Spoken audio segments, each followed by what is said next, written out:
Hi, this is MedLab Guy, and welcome back to this series that we're going through on ASCP.org website. We're trying to look at this website and see the different information that we can use to our advantage when you're applying for any of the American Society for Clinical Pathologists exams. So, for your certification needs, this is the website where you're going to apply, and it will lead you to where you pay your application fees and then set up examination time and be able to go and take your exam. So those are sort of the steps we're trying to go through here. So today we're going to look at their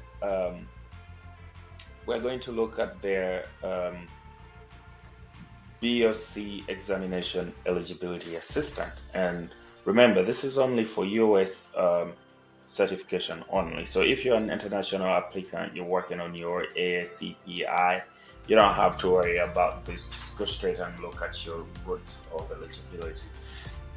This is specifically tailored for those that have had their training and education in the United States.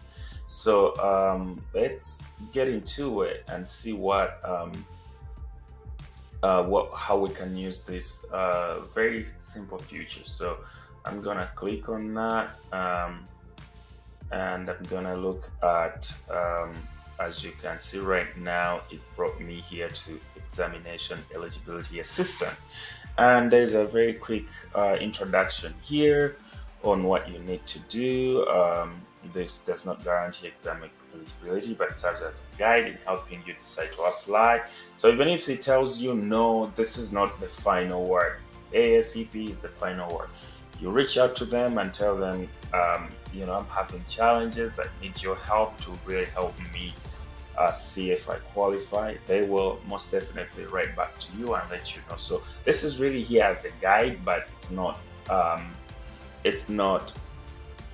the end of the story. So even if you plug in your answers in here and doesn't work for you, go on and talk to ASCP and they will assist you. So I'll come here and say I have read, understood, and agreed to the above statement and hit begin. And here we go. So first thing, part A, I need to select a certification. Let's say MLS, Medical Laboratory Scientist. We're gonna select that. We're gonna click on next. And then it's going to ask me a question. Have you completed a national accrediting agency for clinical laboratory sciences MLS program within the last 5 years? Well, what's your answer? Let's say, yeah, I just finished this. Next, do you have a bachelor's degree from an accredited college or university? And my answer is yes, I have a bachelor's degree. Next. And that's it.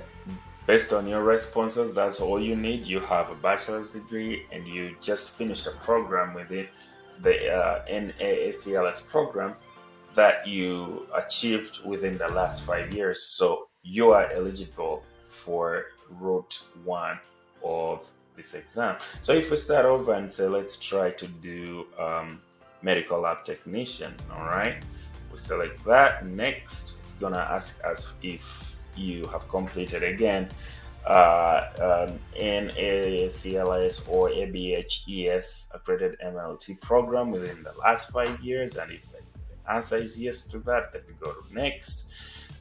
Do you have an associate's degree? If you're doing MLT, you should have an associate's degree, and if you click yes and then you hit next, it's gonna tell you right here that yes, it appears that you would most likely meet Route 1 eligibility requirements for MLT examination.